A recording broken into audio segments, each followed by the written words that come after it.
1960 USA 1-cent coin. Today, we're diving into a legend that has sparked countless searches through old coin jars. The elusive, the whispered about, the potentially $1,000,000 1960 US 1-cent coin. You've probably heard the rumors. Seen the clickbait.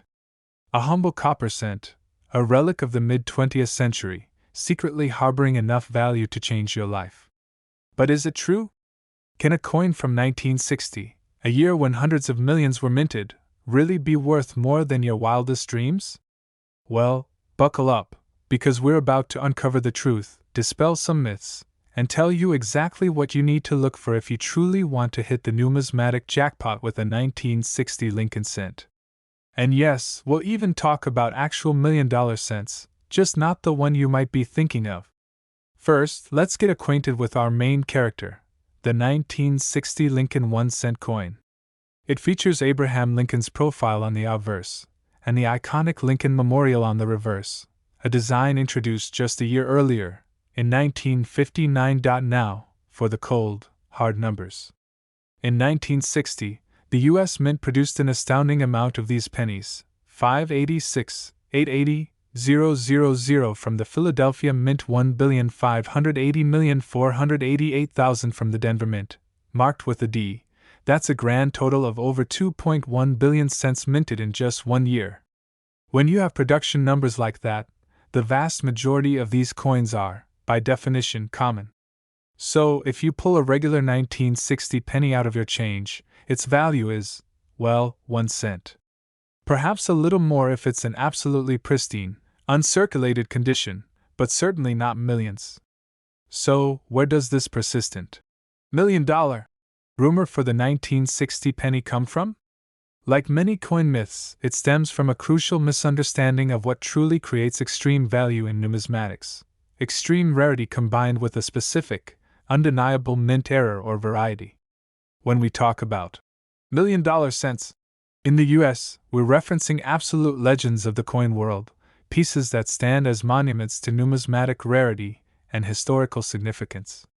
For instance, the 1793 chain cent. This is one of the very first cents struck by the US Mint. Extremely rare, with unique varieties like the strawberry leaf. One example sold for over $2.6 million USD in 2018. It's not just a coin, it's the beginning of a nation's currency. The 1943 copper Lincoln cent. This is arguably the most famous era coin in U.S. history.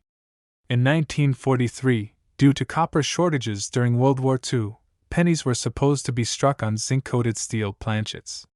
However, a minuscule number of copper planchets from 1942 were accidentally left in the presses at the Philadelphia Mint. Fewer than 20 are known. One sold for $1.7 million USD in 2010. You see the pattern here? These are coins that either represent the absolute earliest days of U.S. coinage or are monumental errors that occurred in literally single-digit numbers, not billions. So, if a regular 1960 penny isn't worth millions, what is the source of the persistent buzz? It boils down to two incredibly specific and rare die varieties from that year. These aren't errors in the typical sense, but rather distinct differences in the dies used to strike the coins. This is the most famous variety for the 1960 cent. The U.S. Mint started 1960 using a large date die. However, concerns arose that the large date was too fragile and prone to breaking. So, they switched to a stronger, small date die mid-year. Initially, the small date was thought to be rarer. As it turns out, the small date is the significantly rarer variety for the Philadelphia Mint, the coins with no mint mark.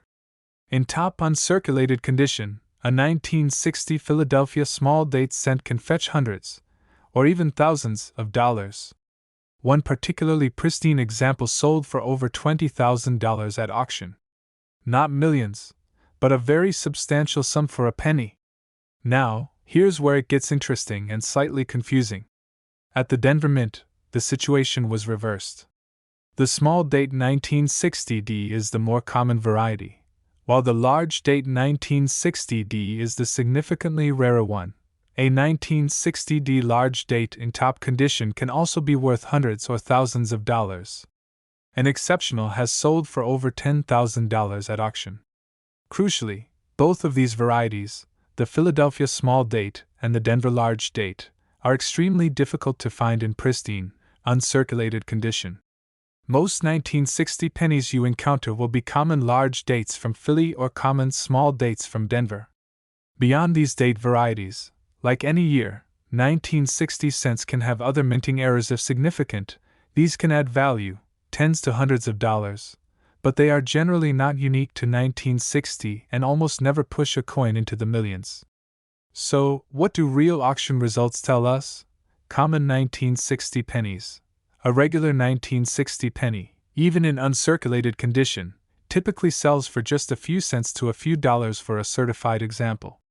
They are simply too numerous to be worth more. 1960 small date, Philadelphia Topter. Professionally graded examples regularly fetch $1,000 to $20,000 plus. 1960D large date, Denver. Similarly, Topter, professionally graded examples, PCGS MS67 red, can sell for $500 to $10,000 plus. The takeaway? While certain 1960 Lincoln cent varieties are genuinely rare and valuable, capable of bringing in thousands of dollars, none have ever sold for millions of dollars at auction. The $1,000,000 1960 penny is a persistent myth, perhaps conflated with the legendary 1943 copper cent or the 1793 chain cent. So, you've got a 1960 Lincoln cent in your hand. How do you check if it's one of the valuable varieties? Magnification is key. You'll need a good magnifying glass or a jeweler's loupe. Identify the mint mark. Look below the date on the obverse. If there's a D, it's from Denver. If there's no mint mark, it's from Philadelphia. Compare the date. This is where careful comparison comes in. Look very closely at the 1960 date. For Philadelphia, no mint mark. You're looking for the small date. The 0 in 1960 will appear smaller and slightly higher than the 9. The digits will also seem a bit thinner. For Denver, D mint mark. You're looking for the large date. The 0 in 1960 will appear larger and align evenly with the 9. Condition is paramount. For these varieties to command significant value, they must be in exceptional, uncirculated condition. Where scratches and damage will significantly reduce their worth. Consult reputable resources. Don't rely solely on internet rumors. Use established coin guides like the Red Book, a guidebook of United States coins, reputable coin dealer websites, and auction archives from established houses like Heritage Auctions or PCGS/NGC price guides. Get it certified if you believe you have a genuine, high-grade small date or large date variety.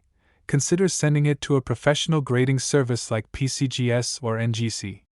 Their certification will confirm its authenticity, grade, and enhance its market value. The Lincoln cent, first introduced in 1909, is one of America's most enduring and collected coins. The 1960 varieties are a fascinating chapter in its history, showcasing how subtle changes at the mint can create significant numismatic value. So, while the $1,000,000 1960 penny is indeed a myth, the hunt for its valuable varieties, the rare small date from Philadelphia and the rare large date from Denver, remains a thrilling pursuit for collectors. It's a reminder that even in the most common pocket change, there are secrets to be found, if you just know what to look for. Happy hunting! Thanks for watching.